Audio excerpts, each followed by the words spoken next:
wondrous wood, and reach beyond to the sky.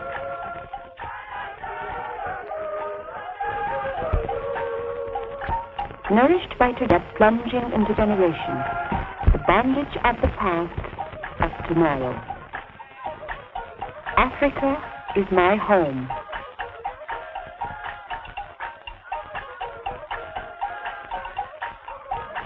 Equatorial Africa is the land of my people, the Igbo tribe, situated along the lower Niger River.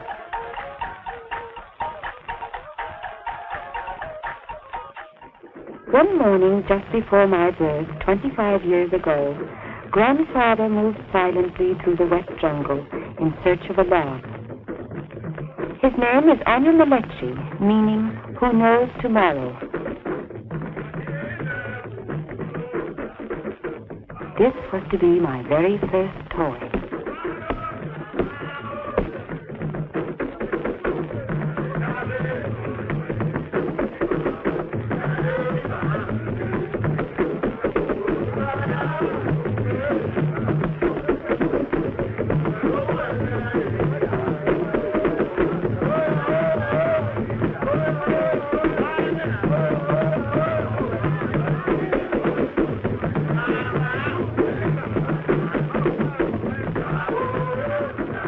Grandfather's doll has always remained for me a symbol of tribal security and love, even though the forces of the modern world are reshaping our lives. My grandfather is the last of a line of creative carvers. The door of our new hut was a treasure of that heritage. It had been carved by our great-grandfather.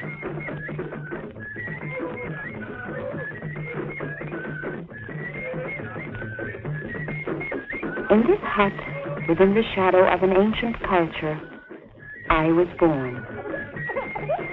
They named me Malobi, meaning who knows the heart.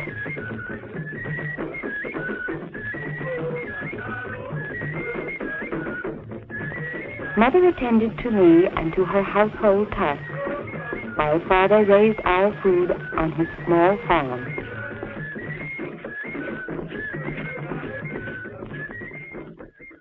Ours was a happy world, full of laughter and dance, with close family and tribal ties.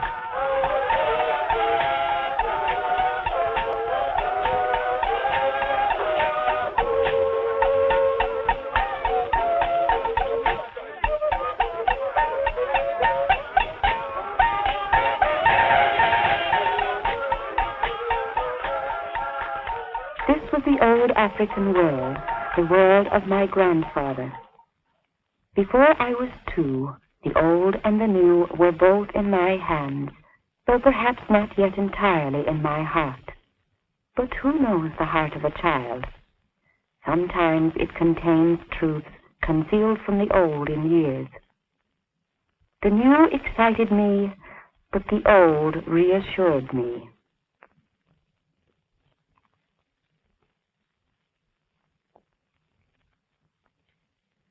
The clash of tradition and progress had already become the chief issue of our lives.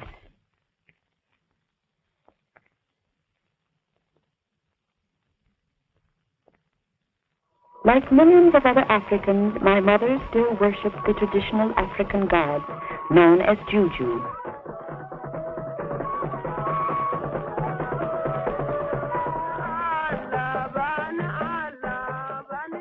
My father, a Muslim, prayed to Allah. His faith was making great advances among Juju worshippers. The Muslim religion made no attempt to uproot traditional African ways. Moreover, it did not appear to our people as a white man's alien religion.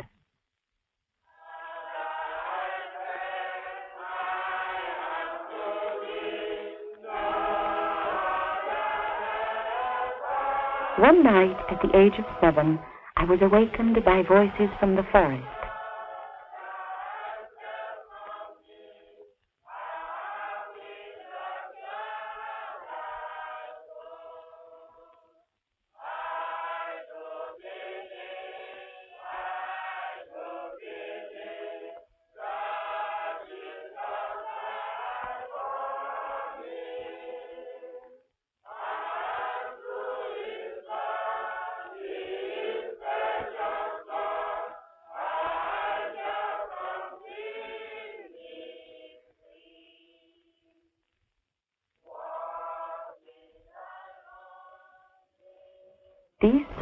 from the nearby missionary school stirred my heart strangely. I was confused by the rivalry between the Moslem and the Christian religions. I could not grasp the many meanings of life. One day I sat by the roadside, hoping I would see the girls with songs from the forest.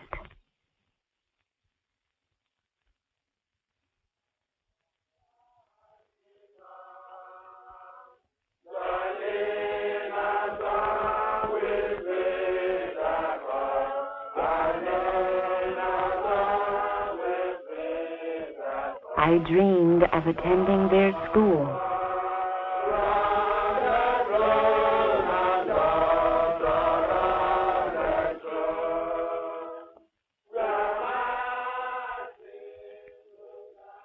Later on, I was to realize that most African national leaders had received some education at Christian missionary schools. At last, I was old enough to enter the missionary school for younger children. Here, I learned to read and to write English. I met David, a serious student who had much in common with me. David confided his ambition to become an architect. The 5th century BC, they left Arabia and made their movement towards Egypt. My teacher was Ikoria, whose heart burned with the zeal of independence. His slogan was Africa for Africans. Arid area to make their movement towards Africa. Teacher Ikoria explained his dream for tomorrow. A United States of West Africa, formed by free, self-governing nations. He told how, for over 300 years, the white rulers had used the resources of our land for their benefit. In the 19th century, European powers divided our land amongst themselves. Thus, Africa lapsed into backwardness and economic bondage. Now I began to understand the inspiration of my people. Freedom and independence from colonial rule.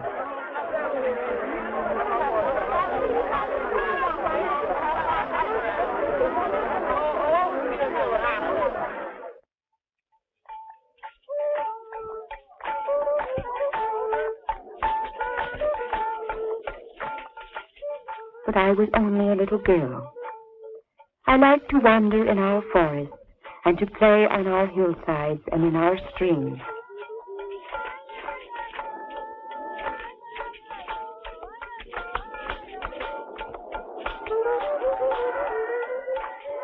The struggle for independence was remote from my life at home.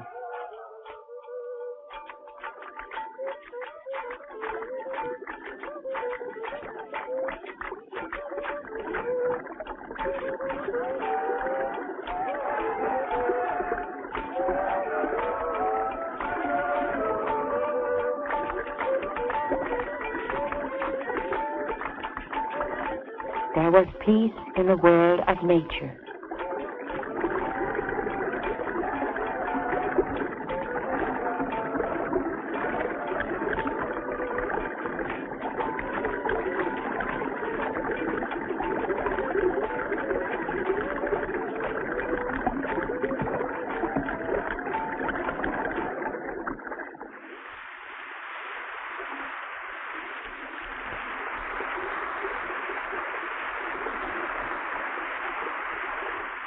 One day, the annual monsoon rains destroyed our mud hut.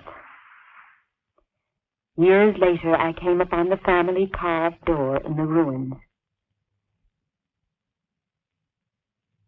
The image of my childhood Africa was changing. I lost touch with David, who had become a construction helper in a far-off town.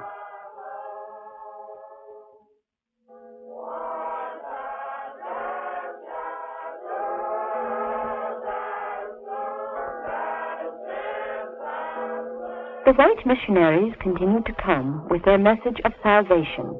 We were called heathens, a people without civilization. They wanted to bring our tribes into the kingdom of God, but not into the family of man. At 18, I still recall the words of Teacher Ikoya. They cannot cut our roots and expect us to reach the sky. Nourishment comes from below as well as from above. During these years, my family had prospered. Father and mother agreed to send me to a Christian teacher training college. Here I met other African students who wanted to throw off colonial rule. About the tribes of Nigeria. But we want to begin with that tribe that has an immediate connection with Iseluku, on which they call it Twete.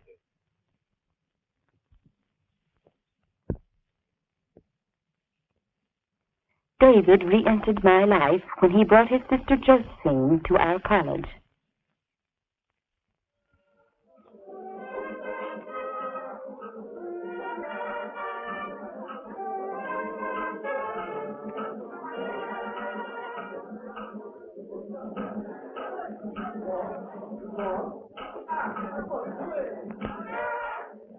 I became close friends with Josephine.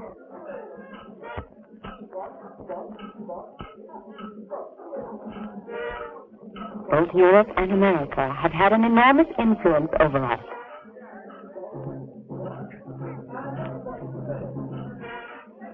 But we also continue to respect our African heritage. To make our hair grow long, we tie it in clumps of various patterns.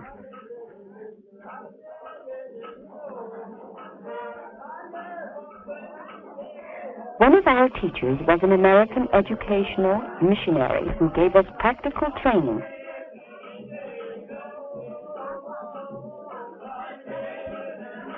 Her own ancestors had once been slaves in America, having been taken from this very region.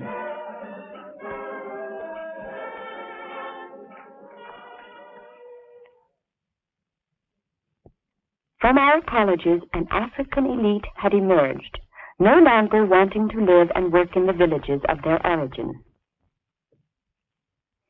Eventually, this group led the national independence movement. My former teacher, Ikoya, returned from the universities of London and California, encouraged and determined to achieve freedom for all Africa. He became a professor at the University College in Ibadan, where David was a student. For the most part, West Africa was still ruled by feudal tribal chiefs under colonial supervision.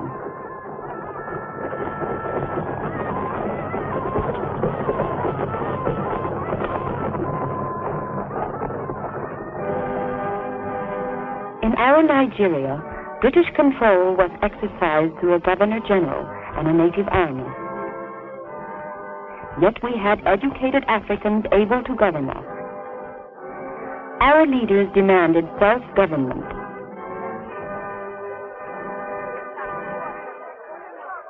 Ikoya emphasized that we will have a peaceful world society only when all nations are free.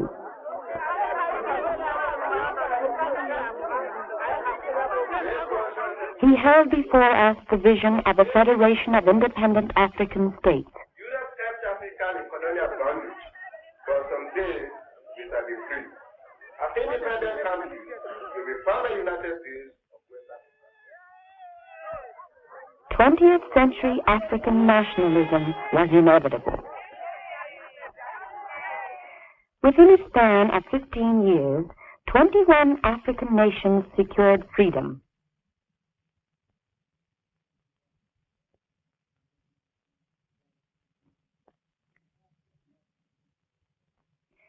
Finally, in October 1960, Nigeria also received her complete independence. The British departed gracefully and without violence or bloodshed. They left behind a well-trained corps of public servants and a tradition of stable constitutional government.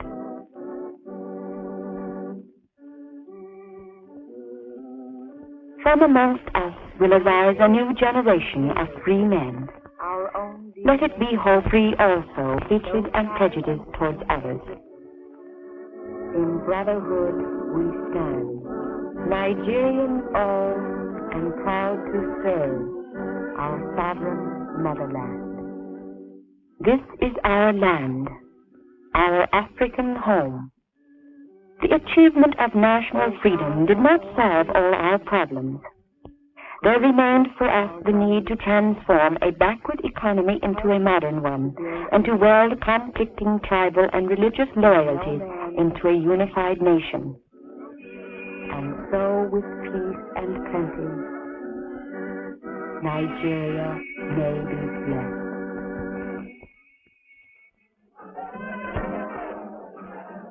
After David graduated from the university, he went to the cities in search of work. Most high government positions were still held by the British, but Africanization of the civil service continued.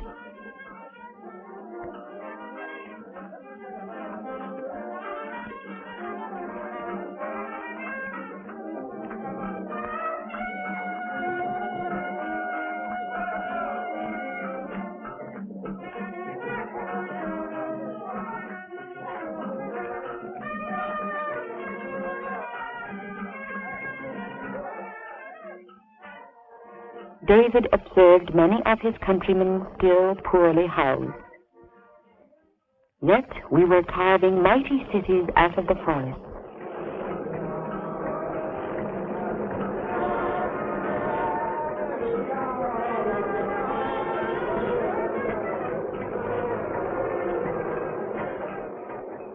David decided to leave the city and to return to his province to do reconstruction work amongst his own people. After David started in business for himself, he built a house for his family.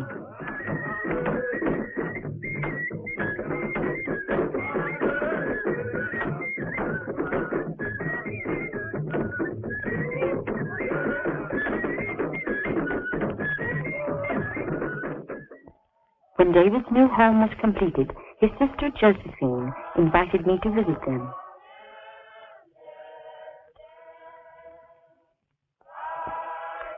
I admit I was not too surprised when David proposed marriage.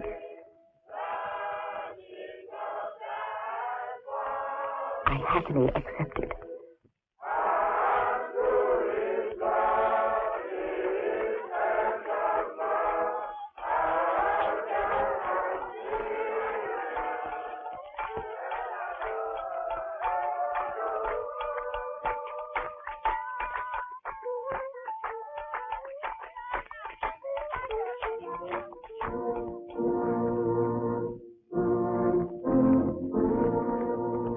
It was a Christian ceremony in the tradition of David's family and my own personal faith, though not of my father nor my mother.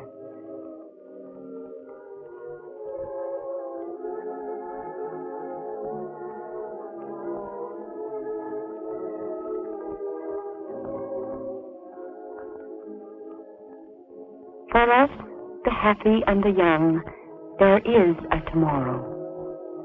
For grandfather, there is only the memory of yesterday. We celebrated late into the night.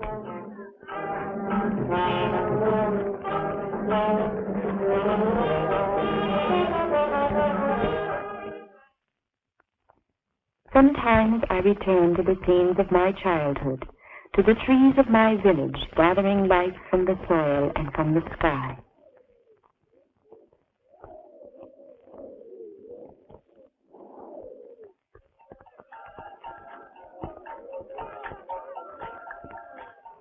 I see myself as a little girl, running down to the river's edge, full of pride in my origins and in my new Africa. He who knows the heart understands the pathway between yesterday and tomorrow.